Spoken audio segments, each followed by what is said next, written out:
이제 오늘로써 욥기의 모든 설교를 마치려고 합니다. 욥기는 서두에 제가 소개를 드리면서 매우 신비한 책이라고 말씀을 드렸습니다. 신비한 부분이 많아서 어떤 신학자는 어쩌면 욥기에 나오는 이 내용이 사실이 아니라 어쩌면 허구일 수도 있지 않겠느냐 하고 의문을 제기했습니다. 하나님과 사탄이 내기와 같은 그런 대결을 펼친다는 것도 쉽게 이해가 안 가고, 어떻게 인간이 그렇게 심한 고통을 받을 수 있겠느냐 하는 생각도 들고, 또 천생의 이야기가 어떻게 인간 세상에 전해져서 우리에게 성경으로 남아있겠는가 하는 것도 의문입니다. 그러나 하나님께서는 에스겔 선지자를 통하여서 이 욥이라는 인물이 실제로 존재하였던 인물인 것을 우리에게 알려주고 있습니다. 에스겔서 14장 말씀에 보면 비록 노아, 다니엘, 욥 이 세 사람이 거기에 있을지라도 그들은 자기의 공의로 자기의 생명만 건지리라 나 주 여호와의 말이니라. 하나님께서 이스라엘을 심판하실 때 이 세 사람의 의로 말미암아 그 주변 사람도 심지어 자기 자식도 구원하지 못하고 오직 그들만 마치 불 가운데서 구원 얻은 것처럼 그렇게 구원받는다는 말입니다. 노아가 실존 인물이었죠. 다니엘도 실존 인물이었다면, 그렇다면 욥도 실존 인물일 수밖에 없을 것입니다. 가상 인물을 놓고 하나님께서 이런 말씀을 하실 리가 없겠죠. 하나님께서 특별히 구약 성경에 가장 의로운 사람 세 사람을 선출하셨는데 노아, 다니엘, 욥이었습니다. 하나님께서 구약에서 가장 인정하시는 의로운 사람의 대열에 욥이 끼어 있었다는 것입니다. 인생을 살다 보면 여러 가지 고난이 있지 않겠습니까?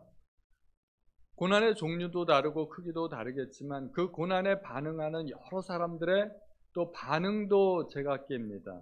어떤 사람은 고난 속에서 무너지는 경우도 있고, 고난 때문에 더 성숙하고 연단되고 하나님 앞에 가까이 나아가는 사람도 있습니다. 성경에서 가장 극심한 고난을 당한 사람은 역시 욥입니다. 성경뿐만이 아니라 실생활을 돌아보아도 아무리 눈 씻고 찾아봐도 욥보다 더 심한 고난을 당한 사람은 발견할 수가 없습니다. 그러나 욥은 그렇게 극한 환난 가운데서도 하나님을 원망하지 않고 사탄의 승리로 몰아주지 않고 믿음으로 고난을 이겨냈습니다. 욥은 어떻게 그렇게 환난을 이겨낼 수 있었을까요? 또 욥은 어떻게 구약에서 하나님이 대표하시는 그런 의인 3인방에 들어갈 수가 있었을까요? 욥은 도대체 어떻게 살았기에? 사람이 하나님을 섬기기 시작하면 하나님과 관계가 형성이 됩니다. 처음에 하나님을 믿지 않았을 때 그 하나님은 나와 전혀 상관없는 하나님이었습니다. 그러나 우리가 하나님을 믿기 시작하면 하나님과 우리 사이에 어떤 관계가 형성이 되고 하나님은 나에게 특별한 분이 됩니다. 그 하나님은 어떤 분이실까요? 우리가 하나님을 어떻게 부르느냐에 따라서 하나님의 위치가 결정이 됩니다. 우리가 가장 쉽게 하나님을 우리가 아버지라고 부르지 않습니까? 주님도 그렇게 주기도문에서 가르쳐 주셨습니다. 하늘에 계신 우리 아버지. 그리고 누구든지 믿는 자에게는 하나님의 자녀가 되는 권세를 주셨기 때문에 하나님은 당연히 우리의 아버지이시고 우리는 하나님의 자녀입니다. 또 구약의 많은 성도들이 하나님을 주님으로 인정했습니다. 그 이야기는 하나님께서 주인 되시고 우리는 그분의 종이라는 이야기입니다. 하나님께서 이스라엘 백성을 또 내 백성이라고 부르셨습니다. 하나님은 우리의 왕이시고 우리는 하나님의 백성이라는 말입니다. 그러면 하나님은 우리의 아버지시고 주인이시고 왕이십니다.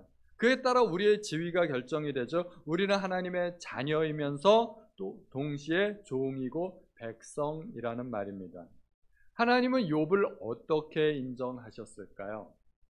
물론 세 가지 지위가 특별히 다 다른 것은 아니겠지만, 다른 사람들을 말하는 것은 아니겠지만, 그러나 그 말이 주는 어감과 느낌이 다르지 않습니까? 하나님께서 욥을 부르실 때 뭐라고 부르셨는지가 중요합니다. 뭐라고 부르셨나요? 내 종 욥. 그냥 욥이 아닙니다. 항상 내 종 욥. 욥기에는 하나님께서 욥을 부르시는 장면이 6번이 나옵니다. 한 번도 변함없이 내 종 욥이었습니다. 하나님께서 가장 처음에 천상에서 욥을 자랑하실 때 욥기 1장 8절 여호와께서 사탄에게 이르시되 내가 내 종 욥을 주의하여 보았느냐. 그리고 1차 시험이 지나가죠. 두 번째 시험이 닥치기 전에 하나님께서 사탄에게 또 말씀하십니다. 욥기 2장 3절에 여호와께서 사탄에게 이르시되 내가 내 종 욥을 주의하여 보았느냐. 하나님께서 자랑하시는 그 욥은 하나님의 종 욥이었습니다. 그리고 오늘 본문에 보니까 여호와께서 욥에게 이 말씀을 하신 후에 여호와께서 대만 사람 엘리바스에게 이르시되 내가 너와 내 두 친구에게 노하노니 이는 너희가 나를 가리켜 말한 것이 내 종 욥의 말과 같이 옳지 못함이니라. 여기에 한 번 나오고 마지막 8절에 3번이 나오는데요. 그런즉 너희는 숫소 7과 순양 7을 가지고 내 종 욥에게 가서 너희를 위하여 번제를 드리라. 내 종 욥이 너희를 위하여 기도할 것인즉 내가 그를 기쁘게 받으리니 너희가 우매한 만큼 너희에게 갚지 아니하리라. 이는 너희가 나를 가리켜 말한 것이 내 종 욥의 말같이 옳지 못함이니라. 한 번도 예외 없이 하나님이 욥을 부르실 때는 내 종이라고 부르셨습니다. 종은 어떤 사람일까요? 종은 자기 재산이 없습니다. 주인 앞에서 자기의 주장을 말할 수도 없고 심지어 인격조차도 없는 사람입니다. 모든 것이 주인의 것입니다. 하나님은 욥을 그렇게 인정했다는 것입니다. 욥이 하나님을 대할 때 진심으로 주인을 대하는 태도로 하나님을 대했다는 것입니다. 욥이 모든 소유와 자녀들과 마지막에 건강까지 잃어버렸을 때 욥이 고백하는 놀라운 말이 있지 않습니까? 이르되 내가 모태에서 알몸으로 나왔사온즉 또한 알몸이 그리로 돌아가올지라 주신 이도 여호와시요 거두신 이도 여호와시니 여호와의 이름이 찬송을 받으실지니이다. 주신 분도 하나님, 거두신 분도 하나님. 자기에게 없어진 것에 대해서 안타까워하거나 아까워하지 않았다는 것입니다. 그것은 원래부터 하나님 것이었고 나에게 잠시 맡겨진 것이었는데 하나님께서 도로 찾아가셨다는 것입니다. 예를 들어서 제가 친구에게 어떤 물건이 필요해서 빌렸는데 사용하고 나면 돌려줘야 되지 않겠습니까? 근데 아까워서 돌려주지 못한다면 그건 문제가 있는 거죠. 누군가에게 돈을 빌렸으면 나중에 돈을 갚아야 됩니다. 원래 주인에게 돌려주어야 됩니다. 욥은 원래 주인에게로 돌아갔다고 생각을 했습니다. 그런 의미에서 욥은 진짜로 하나님의 종이었습니다. 우리가 주님을 주님이라고 부르려면 우리는 내 것이라고 부르는 것이 없어야 됩니다. 단순히 이것이 재산의 문제가 아니라 내 생각, 내 고집, 내 성격까지 사실은 모두가 하나님의 것이라는 것을 우리가 인정해야 됩니다. 그래야 종이 되는 것입니다. 제가 대학생 때 한 교수님하고 조금 친하게 지냈어요. 제가 대학생 때 동아리 활동을 기독교 동아리를 했고 제가 회장을 맡았었는데 그 교수님이 또 그걸 알고 계셨어요. 그래서 조금 친해지니까 이제 사적인 이야기도 하게 되었습니다. 저에게 조금 공격적인 이야기를 하는 거죠. 난 기독교가 싫어. 다짜고짜 저를 만나더니 난 기독교가 싫어. 그래서 제가 교수님 왜 그러세요? 뭐가 싫으세요? 그랬더니 기독교인들은 이해가 안 돼. 왜 스스로 종이 되려고 하는 거지? 하나님을 주님이라고 부르잖아. 난 종이 되고 싶지 않아. 난 노예가 되고 싶지 않아. 그래서 나는 기독교인이 되지 않을 거야. 그렇게 얘기를 하셨어요. 뭐가 문제가 있을까요? 우리가 사람을 주인으로 섬기는 것과 하나님을 주인으로 섬기는 것은 전혀 다른 문제입니다. 근데 그것을 오해한 것이죠. 지난주 설교에서 인간의 갑질과 하나님의 갑질은 다르다고 말씀드렸죠. 하나님의 갑질은 은혜의 갑질입니다. 우리가 하나님을 섬기는 것과 인간을 섬기는 것은 전혀 다른데 우리가 인간의 종이 되면 우리는 내가 노예가 되는 거고 내 신분이 낮아지는 것입니다. 내 소유가 다 없어지는 것입니다. 그런데 하나님을 주인으로 섬기면 전혀 반대의 상황이 됩니다. 하나님을 우리가 주인으로 섬기는 순간 우리는 하나님의 자녀가 됩니다. 자녀가 되는 권세를 얻을 뿐만 아니라 하나님께서 주시는 모든 복을 누릴 수 있게 됩니다. 더 중요한 것이 있습니다. 하나님을 주인으로 섬기지 않게 되면 본인은 사탄을 주인으로 섬기게 됩니다. 모든 인간의 주인은 딱 둘입니다. 하나님이든지 사탄이든지. 하나님을 거부하는 순간 사탄을 섬기게 되는 겁니다. 몰랐지만 그렇게 살게 되는 것입니다.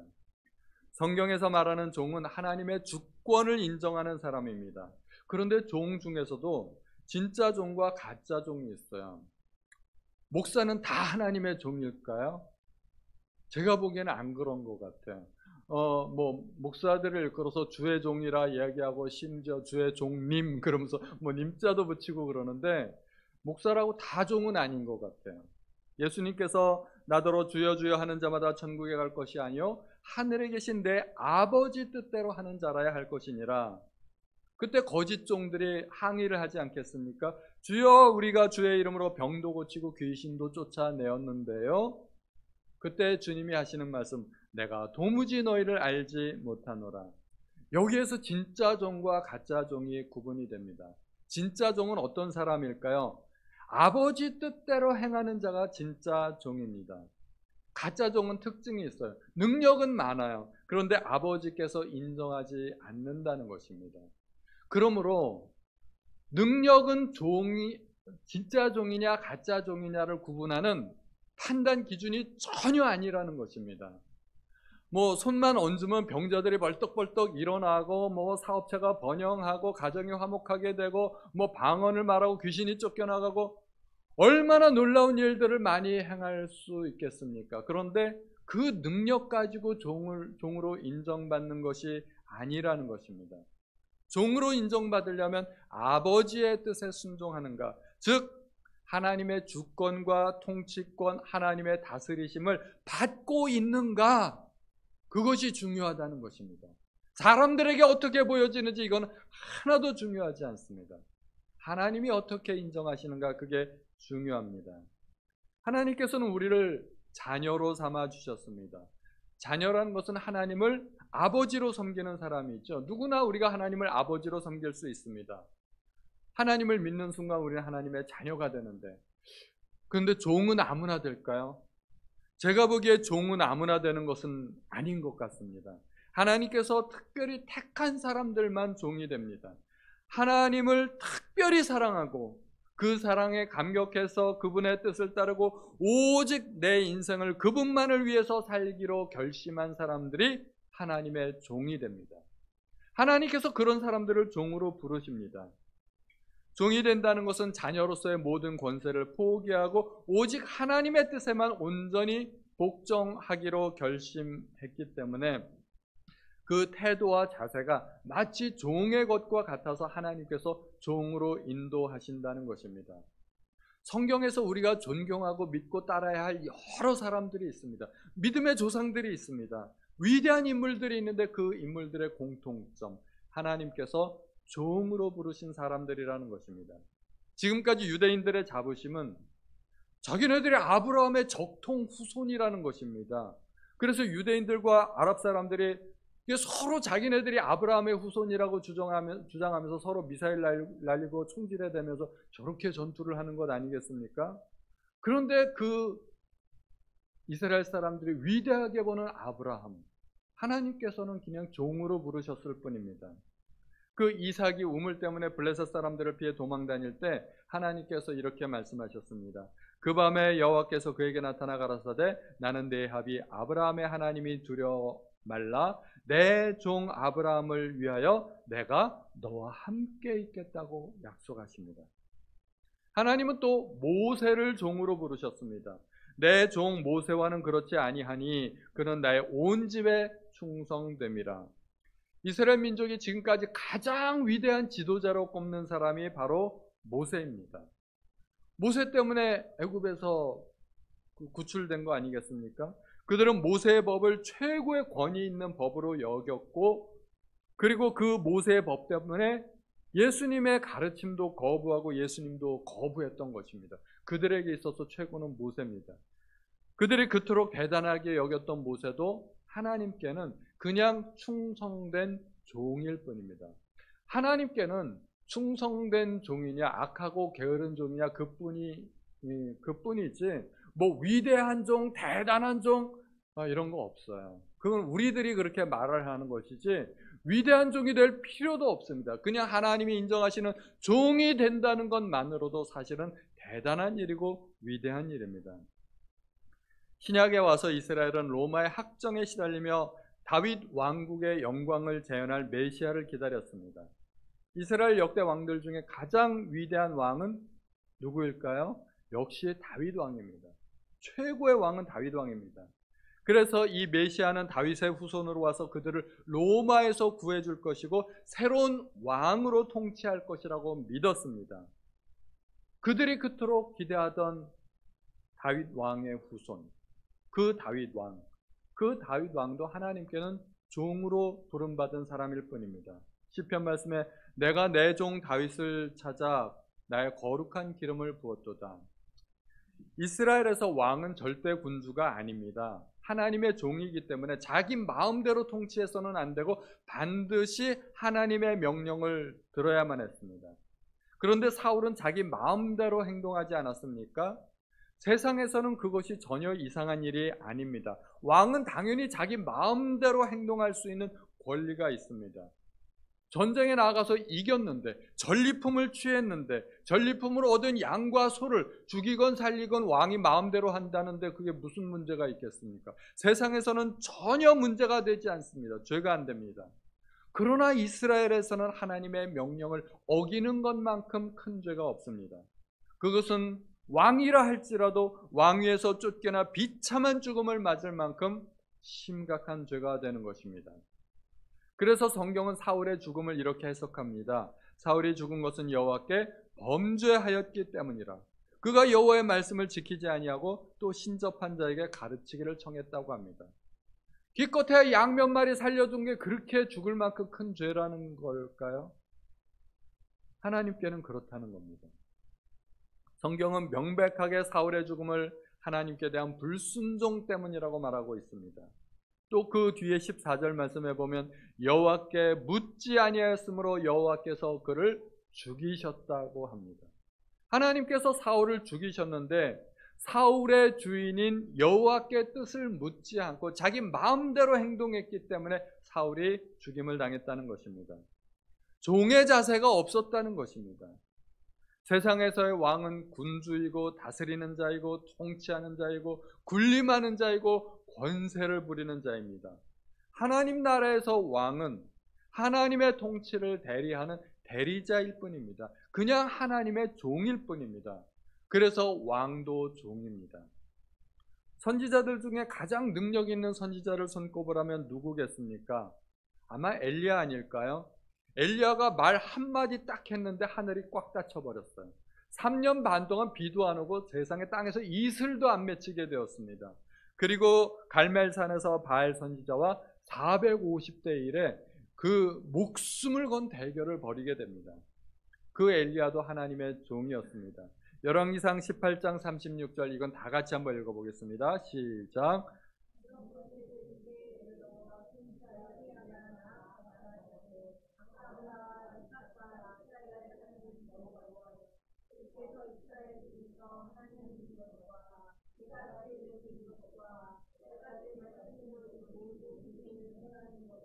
오늘 알게 하옵소서. 아멘. 엘리야가 불 내려달라고 기도했나요? 그렇지 않았어요. 여호와께서 하나님이신 것과 내가 여호와의 종인 것과 내가 여호와의 말씀에 순종하는 것을 오늘 이 백성에게 보여주십시오. 그랬더니 하늘에서 어마어마한 불이 내려와서 제물과 제단과 그 주변의 또랑의 모든 물을 핥아버렸다고 성경에 기록되어 있습니다. 하나님께서 엘리야를 종으로 인정하셨다는 것입니다. 그래서 그 기도에 응답이 된 것입니다. 엘리야뿐이겠습니까? 모든 선지자가 하나님의 종들입니다. 다니엘도 하나님의 종으로 인정받았죠. 다니엘이 굴에 갇혔을 때 다리오 왕이 그 굴에 찾아가서 살아계시는 하나님의 종 다니엘아, 내가 항상 섬기는 내 하나님이 사자들에게서 능히 너를 구원하셨느냐? 이방의 왕들조차도 다니엘을 하나님의 종으로 인정했다는 것입니다. 신약에 와서 하나님은 바울을 종으로 부르셨습니다. 예수 그리스도의 종 바울은 사도로 부르심을 받아 하나님의 복음을 위하여 택정함을 입었다고 말하고 있고, 베드로도 자기를 표현할 때 예수 그리스도의 종이라고 표현하고 있습니다. 신약에 있어서 대표되는 인물 큰 두 기둥, 바울과 베드로인데 이 바울도 베드로도 예수 그리스도의 종이었다는 것입니다. 성경에 나오는 기라성 같은 인물들, 별과 같이 빛나는 사람들, 우리가 본받아야 될 그 모든 사람들이 하나님의 종이었다는 것입니다. 하나님께서 그냥 종으로 부르셨어요. 하나님의 종들 중에, 하나님께서 종으로 부르신 분들 중에 가장 뛰어난 사람은 누구일까요? 역시 예수님입니다. 이사야 예언 중에 메시아 예언이 있는데 예수님을 이렇게 표현합니다. 내가 붙드는 나의 종, 내 마음에 기뻐하는 나의 택한 사람을 보라. 내가 나의 신을 그에게 주었은즉 그가 이방에 공의를 베풀리라. 내가 붙드는 나의 종. 하나님은 예수님을 종이라고 불렀습니다. 예수님이 하나님의 아들 아니시겠습니까? 하나님과 동등한 지위와 권세가 있고 하늘에 계신 분인데, 그분이 그 모든 권세와 지위를 포기하고 이 땅에 내려오셨고 종의 자세를 가지셨기 때문에 하나님이 종으로 인정하셨습니다. 그래서 빌립보서의 말씀을 보면 그는 근본 하나님의 본체시나 하나님과 동등됨을 취할 것으로 여기지 아니하시고 오히려 자기를 비워 종의 형체를 가지셨다고 말씀하십니다. 메시아는 누구일까요? 메시아는 당연히 예수님이죠. 그런데 성경에는 세 종류의 메시아가 나옵니다. 좀 헷갈리실 수가 있는데, 메시아라는 원래 뜻이 히브리어로 보면 기름 부음을 받은 자를 의미하고, 이걸 그리스 말로 그리스도라고 부릅니다. 그래서 메시아와 그리스도는 같은 말입니다. 기름 부음을 받은 모든 사람이 메시아고 그리스도라는 말입니다. 누가 기름 부음을 받겠습니까? 하나님께서 특별한 직분으로 부르신 사람들이 있어요. 그 종들에게 성령의 능력을 부어주시는 상징으로 기름을 부었는데 그 세 가지 직분이 왕, 선지자, 제사장입니다. 이 사람들을 세울 때 하나님께서 기름을 부었습니다. 왕을 세울 때 기름을 부었고 또 선지자와 제사장을 임명할 때 기름을 부었습니다. 다윗이 메시아일까요? 다윗도 메시아죠. 사무엘이 메시아일까요? 사무엘도 메시아죠. 기름 부음을 받고 제사장이 되었으니까. 그런데 모든 왕과 선지자와 제사장은 나중에 오실 진짜 메시아의 그림자일 뿐입니다. 우리에게는 참된 왕이 있죠. 영원한 선지자와 영원한 제사장이 있습니다. 그분이 바로 예수님입니다. 하나님은 예수님을 종으로 부르셨고 기름을 부으셨는데 그 진짜 메시아, 진짜 그리스도 하나님의 종이 바로 예수님이셨다는 것입니다. 그 메시아 하나님께서는 종으로 부르셨습니다. 그러므로 성경에 나오는 하나님의 종들은 하나님의 특별한 사랑을 입으신 분들이고 하나님께서 특별하게 선택하신 그런 사람들입니다. 자녀가 높을까요? 종이 높을까요? 신분으로 보면 자녀가 높죠. 신분으로 보면 당연히 자녀가 높고 자녀도 종보다 높은 사람인데, 그런데 하나님께서 종으로 부르셨다는 것이 이것이 신분을 의미하는 것이 절대 아닙니다. 자기의 생각과 인격과 재산과 자기의 인생을 송두리째 포기하고 오직 하나님의 뜻을 따르겠다고 그렇게 결심하고 다짐한 사람들을 하나님께서 부르셨을 때 너무나 귀하고 소중하고 아름답기 때문에 하나님께서 애칭으로 너 참 종 같다. 그래서 종이라고 불러주시는 것입니다. 이게 신분을 이야기하는 게 아닙니다. 엄마들이 또는 할머니들이 아기들 너무 귀여우면 뭐라고 불러요? 강아지. 강아지. 그 아기들이 진짜 강아지가 아니지 않습니까? 아기들이 멍멍 짖어가지고 강아지라고 부르는 게 아니에요. 그냥 너무너무 사랑스러우니까 강아지라고 부르는 거예요. 하나님께서 종이라고 부르시는 것은 하나님께서 특별히 너무너무 사랑하시고 너무너무 하나님께 귀하기 때문에 종이라고 부르시는 것이지, 이것이 신분을 이야기하는 것이 아니라는 것입니다. 종들은 하나님께서 인정하시는 하나님의 일꾼들입니다. 종은 아무나 되나요? 아무나 종이 되는 게 아닙니다. 하나님의 자녀들 중에 정말 특별히 하나님께서 선택한 그런 사람들만 종이 되는 것입니다. 종이 되는 것은 축복받는 일입니다. 종이 된다는 것은 자랑스러운 일입니다. 이것은 결코 직분을 이야기하는 것이 아닙니다. 아까 말씀드렸지만 목사는 종이고 집사는 종이 아닐까요? 아버지의 뜻대로 행하는 자가 종입니다. 목사도 아버지의 뜻대로 행동하지 않으면 종 아닙니다. 가짜입니다. 집사님들도요, 아버지의 뜻대로 행동하시면 종이 됩니다. 우리는 누구나 종이 될 수 있습니다. 하나님 아버지를 주인으로 섬기고 아버지의 뜻대로 살면 누구나 하나님의 특별한 사랑을 받게 되고 하나님께서 인정하시는 종이 된다는 것입니다. 우리도 자원함으로 얼마든지 종의 자세를 가질 수 있죠.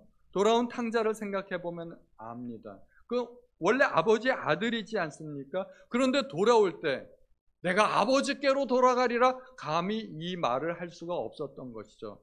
아버지께 내가 이렇게 말해야 되겠다. 나를 품꾼의 하나로 보소서. 나를 이제부터 종으로 인정하시고 나를 그렇게 써주십시오. 그 마음 자세로 아버지께 돌아가는 것입니다. 그렇다고 아들이 아닌가요? 나를 종으로 여겨주십시오라고 말한다고 해서 아들이 아닌 게 아닙니다. 여전히 아들이지만 종의 자세를 갖겠다는 것입니다. 내가 내 인생을 온전히 하나님께 맡기고 하나님의 뜻을 따르고자 한다면 하나님께서 욥을 종으로 인정하셨던 것처럼 우리도 종으로 인정해 주실 것입니다. 종이 되는 것은 좋은 일입니다. 복 받는 일입니다. 하나님께 특별한 관심을 받는 겁니다. 하나님께서 보호해 주시고 하나님께서 채워주시는 그 보장이 있는 것이 바로 종입니다. 종이라는 말을 잠깐 생각해 보면 순종이 또 먼저 떠오르지 않습니까? 종이 된다, 두려워요. 하나님께서 종 된다고 하면 이제부터 나를 막 부려먹을 것 같고 갑자기 아프리카에 선교사로 보낼 것 같고 우리는 그런 두려움이 좀 있지 않습니까? 그런데 하나님께서 선교지를 얼마나 사랑하시는데 뭐 아무나 종으로 보내시겠습니까? 선교지 뭐 망칠 일 있습니까? 뭐 아무나 종으로 보내는 거 아니니까 안심하셔도 됩니다. 하나님께서 특별한 사명을 맡기시기 위해서 종으로 부르시는데 그럼 욥은 어떤 사명이 있었을까요? 욥이 어떻게 순종을 잘했기에 도대체 욥은 무슨 일을 했기 때문에 하나님께서 인정하시는 종이 되었을까요? 제가 보니까 욥에게 특별히 주어진 사명을 발견을 못하겠습니다. 욥은 특별한 사명이 없었다는 것입니다. 욥이 인정받았던 것은 어떤 사명이나 일 때문이 아닙니다. 그의 자세였습니다. 하나님을 대하는 자세, 그것이 정말 종의 자세와 똑같았다는 것입니다. 종의 자세 중에 가장 중요한 것은 주인을 주인으로 인정하는 자세입니다. 그것은 하나님의 소유권과 통치권을 인정하는 것입니다. 내가 하나님을 주여 주여 부른다고 해서 하나님이 나의 주인이 되는 것도 아니고 그렇다고 내가 종이 되는 것도 아닙니다. 주의 종이 되기 위해서는 먼저 내 것을 버려야 됩니다. 내 것이라고 부르는 것이 없어야 됩니다. 종이 뭐가 자기께 있겠습니까? 욥은 자기의 전 재산을 모든 재산을 하나님의 것으로 인정했습니다. 종인지 아닌지 보면은 물질에 대한 태도를 보면 알아요. 재물이 갑자기 많이 들어오면 기뻐하고 재물에 손실이 나면 슬퍼하고 그 재물이 누구 거라고 생각했기 때문에 내 거라고 생각했기 때문에 재물에 대한 태도가 그렇게 나타나는 거예요. 재물이 나가도 그냥 나갔나 보다. 들어와도 그런가 보다. 이렇게 생각할 수만 있다면 진짜 종의 자세 아니겠습니까? 욥이 전 재산을 잃어버렸을 때 하나님께서 도로 찾아가셨구나 이렇게 생각하니까 그렇게 말을 할 수 있었던 것입니다. 하나님의 소유권을 인정한 것이죠. 쉽게 은행 창구 직원을 생각해 보시면 됩니다. 손님이 와서 자기 통장에서 1억 원을 인출해 갑니다. 은행 직원이 아까워할까요? 벌벌 떨면서 못 내줄까요? 손님이 달라는 대로 그냥 내줍니다. 아까워하지 않고. 자기 돈이 아니니까. 고객이 와서 1억을 예치를 합니다. 직원이 기뻐할 것. 와, 돈 들어왔다. 전혀 기뻐하지 않습니다. 왜냐하면 자기 돈이 아니니까. 우리는 그렇게 내 생명과 육신과 재산과 모든 소유권을 하나님의 것으로 인정할 수 있어야 됩니다. 그래야 비로소 우리는 하나님을 주님이라고 부를 수 있는 자격이 생기는 것입니다. 또 종은 자기의 생각과 고집도 버려야 됩니다. 오직 주인의 생각과 주인의 뜻을 따라야만 종이 될 수 있습니다. 주인이 뭐 시키는데 나 그거 하기 싫은데요, 이렇게 말할 수 있는 종은 없겠죠.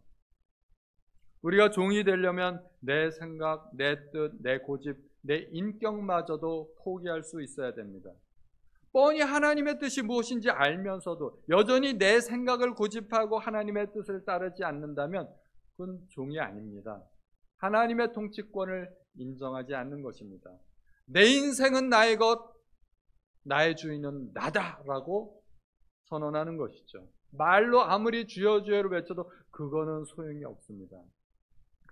사울이 왜 버림을 받았습니까? 왜 왕위에서 쫓겨났고 왜 그렇게 전쟁터에서 비참한 죽음을 당해야 했습니까? 사울이 불순종했기 때문에.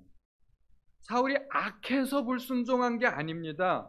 하나님의 말씀보다 더 훌륭해 보이는 자기 생각이 있었기 때문에 불순종한 것입니다. 사람이 악하고 못돼서 불순종하는 것이 아니라 사실은 똑똑하고 잘났기 때문에 불순종하는 것입니다. 우리가 불순종하는 첫 번째 이유는 너무나 합리적이고 훌륭한 내 생각과 내 이론이 존재하기 때문입니다. 하나님의 말씀과 내 생각을 비교해 보니 아무리 봐도 내 생각이 더 옳아 보이는데요, 그러면 순종 못합니다. 내 의견에 대한 너무나 합리적인, 모든 사람들이 인정해 줄 만한 이유와 핑계가 있기 때문에 불순종하는 겁니다. 내 생각을 버리기 전까지 우리에게 순종은 절대 불가능합니다. 예수님은 하나님의 아들이셨지만 종으로 인정받으셨습니다. 왜냐하면 자기의 뜻을 포기했기 때문입니다. 밤새도록 겟세마네 동산에서 기도하시고 마지막 한마디 하셨습니다. 그러나 나의 원대로 마시옵고 아버지의 원대로 하옵소서. 주님은 원함이 없었던 것이 아닙니다. 주님도 원하는 것이 있었고 바라는 것이 있었습니다. 주님도 할 수만 있다면 십자가의 고통을 피하고 싶었습니다. 그런데 자기의 뜻을 포기하셨습니다. 이것은 내가 원하는 것이지 아버지의 뜻이 아니야. 십자가는 우리 육신이 죽어야 하는 곳이기도 하지만 십자가는 내 고집, 내 뜻이 죽는 곳입니다. 내 가치관과 내 사상과 내 경험과 나의 모든 이론, 십자가에 못 박아야 됩니다.